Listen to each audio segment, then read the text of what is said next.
So I also wanted to talk about my deck list and go over my thinking behind it. To be honest, I stole a lot of it. It's basically a blue devotion deck. And I also wanted to talk about my matches in detail after that. So essentially, yes, it's a mono blue devotion deck. Pretty much has the core cards from a mono blue devotion deck since Theros came out. It has 4 Thassa, God of the Sea. These being all the core cards that you need for the standard mono blue devotion deck that's been winning a lot. 4 Master of Waves, basically the game ender, putting out tons of 2/1 weenies. Night Veil Spectre, very awesome card in its own right, but also very powerful for the Master of Waves and Thassa, God of the Sea, because it counts as 3 devotion. And it's also awesome because if you hit a player with it, which is fairly easy to do considering it has flying, you flip the top card over of their library and it's exiled face up, and any cards exiled with the Night Veil Spectre you can play. You have to follow the normal rules for playing that card, including mana, which can be a problem in a mono blue deck, but I did find some ways around that. So there's 4 of those, and this card is awesome. Actually, when the card first came out, I think it was Gatecrash, I didn't really pay much attention to it because I was just playing a lot of Commander, but this card is very impressive, especially for the mana cost. It's either 3 blue or 3 black or any combination. And so we have a Tidebender Mage. It's also very useful for adding more devotion because instead of 1 blue and 1 colorless, it's 2 blue. And just also very useful because of a lot of the colors you see outside of black and mono black and mono blue.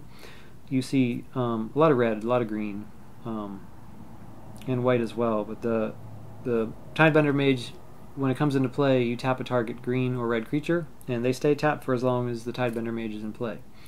So it serves multiple functions, being that it's a 2/2. It can essentially remove a creature from the game permanently, and it gives you 2 devotion. So very powerful for the deck as a whole. There is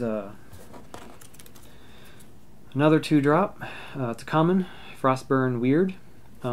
This is nice in the beginning to use as initially a blocker, and then also attacker if you have the mana. It's 2-drop, blue or red or any combination. It's a 1/4, so good as a wall, like temporarily in a pinch.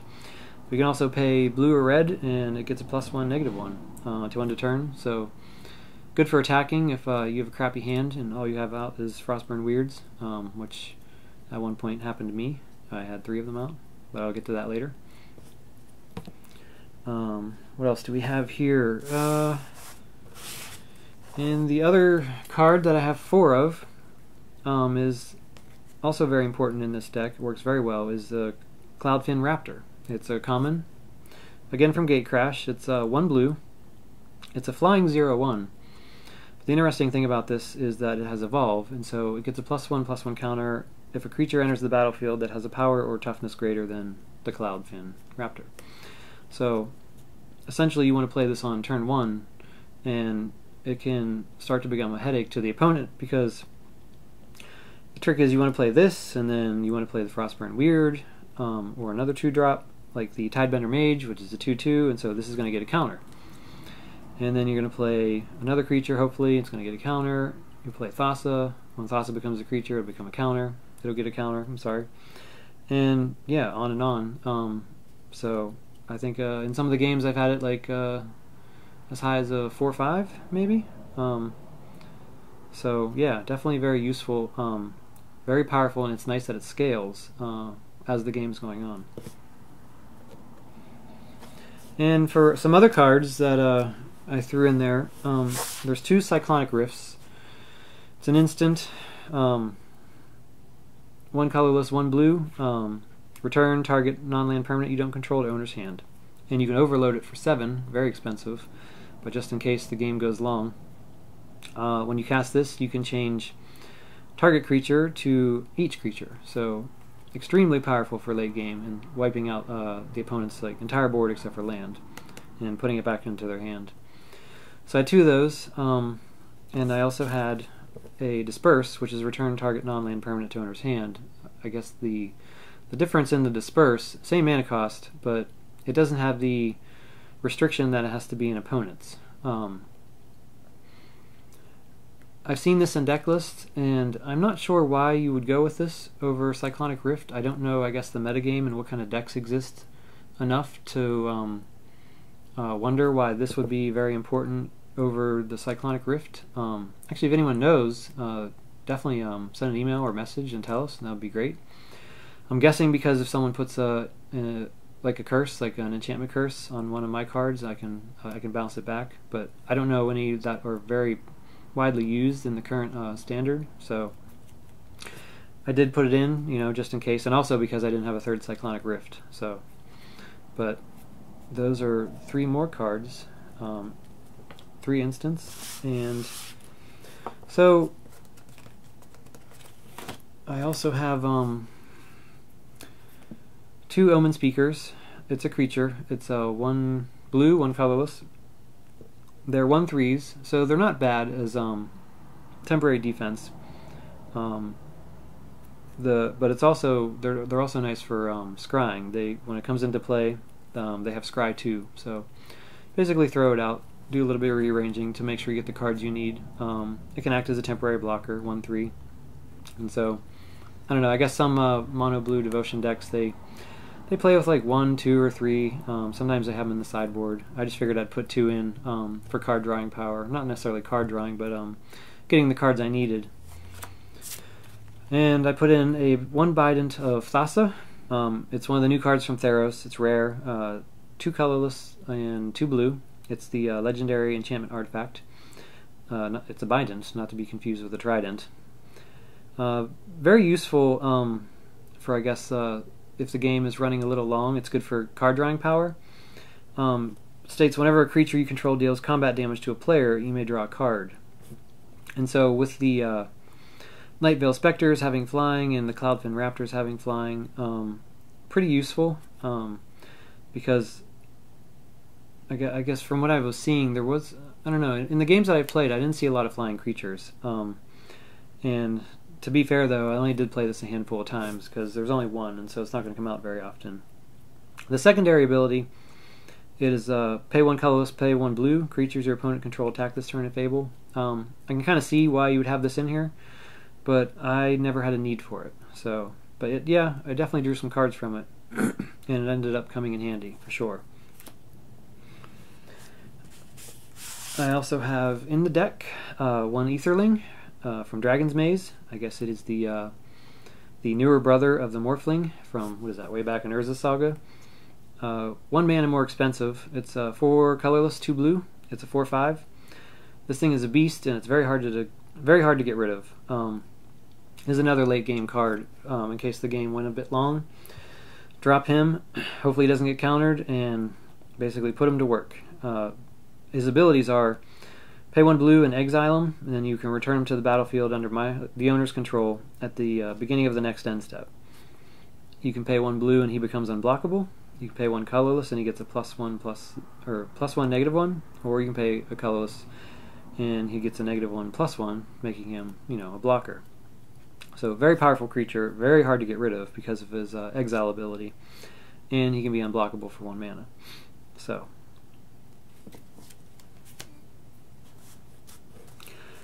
Now there's, for the deck lists that I've seen and I've read about, a lot of them put in 4 Judge's Familiars. Definitely an awesome card. It's a blue and white. You can either pay blue or white. It's 1 casting cost. You can either pay blue or white. It's a flying bird, 1/1. Its ability is, though, you sacrifice Judge's Familiar, counter target instant or sorcery spell unless its controller pays 1. I can definitely see why people run 4 of these, because it's a first turn, 1 drop. You can start pinging people with it because it's flying. And if someone tries to cast an instant or sorcery, instead of actually having to pay for mana, you can just sacrifice it if they tap out, and you can cast, you can counter an instant or sorcery. Definitely very useful. I only had 2. and that was all I was able to get a hold of. I had one, and then I traded for one because I went to the tournament early and like was looking for one at the store.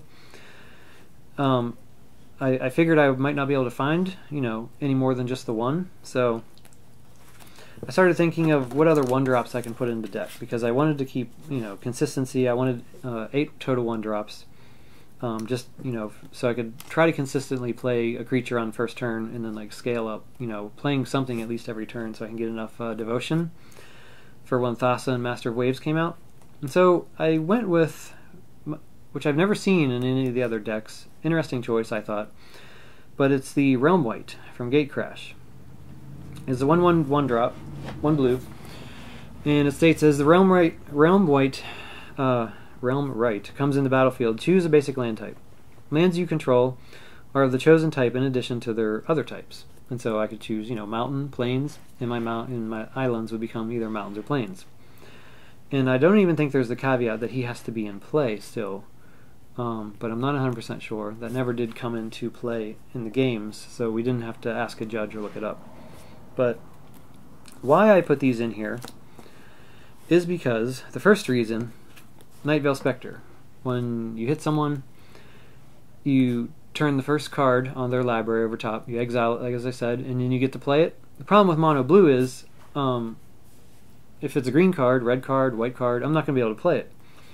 So my thinking was, well, if I'm going to be getting a Nightveil Spectre out at least once, every other game, then it might be useful to try to actually play the stuff that I'm taking from their deck.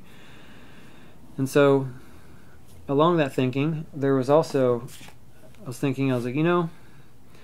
I have this issue where like it's like a kind of like a quirk where I always need to throw in some kind of wild card into the deck. Sometimes it ends up screwing me, sometimes it ends up being fun, more fun than not, but it's never really like worked to my advantage. So I always pick like, a very non-standard like fun card, put it into a deck just for the heck of it, just because I think it'd be fun.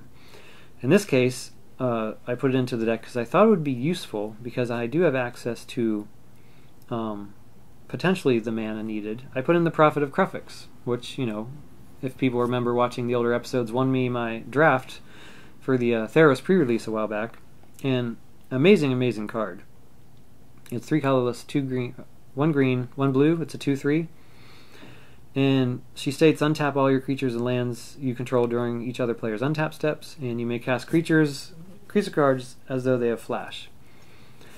And looking at this card with this deck, I was like, well, it's not going to be, as powerful as like certain, like maybe some green and blue decks using a lot of large creatures with counters. But I was thinking it could definitely come in handy in terms of like playing the creatures with flash, because if someone were to attack with a red or green creature, and I had Tidebender Mage, I could play Tidebender Mage as an instant, tap the red or green creature. I could do Master of Waves if I had a second one to throw a bunch of elementals into play. I could do what else? There was another one I was thinking of, but yeah, Thassa, God of the Sea. If I had enough devotion for her to immediately become a creature, I could throw her into play as a surprise blocker, and she's only 3. Assuming I had the devotion, like she would immediately become a 5/5 indestructible, and then I could take a creature out. So I figured it had a lot of uses, and just getting my mana back on my turn's nice in case I needed to use like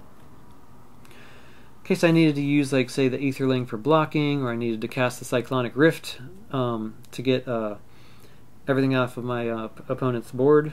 So yeah, a number of uses. I didn't know if it would actually come up, but surprisingly it did once, and again I'll talk about that later. As for the lands, I had 20 islands, and I had one Nykthos, Shrine to Nyx, which is tap for 1 colorless, or you can pay 2 and choose a color, obviously blue, and then I get mana equal to the amount of devotion I have.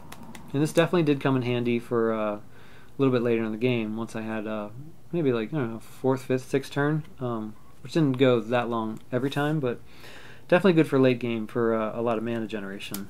I had 2 Mutavaults, also very useful, because for 1 colorless they become a 2/2 creature that are all creature types, so they will become elementals. if Master of Waves is in play, and they would be 3/3 creature for each Master of Waves. Also, it was nice, in particular one game, I had kind of a wonky hand, but I didn't want to go down any further in terms of mulliganing. So I put an island down first turn, second turn I just played a Mutavault and just started attacking for 2 as much as I could. It ended up working out really well. The final special land I kind of threw in at the last minute because I had decided to put the Prophet of Kruphix in. It is the new one of the new lands from Theros. It's the Temple of Mystery. Kind of slow, comes into play tapped, but it does have taps for blue or green. Green kind of necessary for the Prophet of Kruphix. And it also gives me Scry 1, so it gives me, you know, essentially a free Scry. So it wasn't bad. I ended up playing it, I think, in one game. It was pretty useful. I think in that particular game I didn't need the green, but, well, whatever. And so, yeah, in the end the rest are 20 lands, and it worked out very well. And so, as for my sideboard, I do have a lot of typical stuff in the sideboard, but also, you know, a few atypical things I haven't really seen in a sideboard for the Mono Blue Devotion deck. I do have 2 Ratchet Bombs for killing weenies and tokens and the like. I have a Pithing Needle in case I wanted to disable an activated ability of a card someone had that was causing me problems. I have 2 Wall of Frosts. It's a Defender wall. It's 2 blue, 1 colorless. It's a 0/7. Nice thing about it, though, is if it blocks a creature, that creature doesn't untap during its controller's next untap step. Definitely came in handy. It was very useful for green and red decks, which are like attacking me with huge creatures. Curse of the Swine, in case someone tried to overrun me with weenies. It's the 2 blue, 1 in pay X, and you exile X target creatures. For each creature exiled this way, the controller puts the 2/2 Borg token into play. Wasn't sure about playing this. I never did put it in the deck. Actually, that's not true. I put it in once, but I didn't get to play it. But yeah, there would definitely have to be a trade-off. Getting rid of a bunch of huge creatures would be worth it, and just giving the opponent 2/2 Boars. But I never did get to play it, so I'm not sure how well it would work in actual practice. I have a Triton Tactics. It's 1 blue, instant. I can untap 2 target creatures. Those creatures get +0/+3 until the end of turn. Untap those creatures at this turn's next end of combat. Tap each creature that was blocked by one of those creatures. This turn, it doesn't untap during its controller's next untap step. Very confusing. I guess the long story short is that it can disable some of the opponent's creatures by leaving them tapped for a turn. I did not end up putting this in the deck, so I didn't get to try it. There's also hybridization. 1 blue, instant, from Gatecrash. Destroy target creature.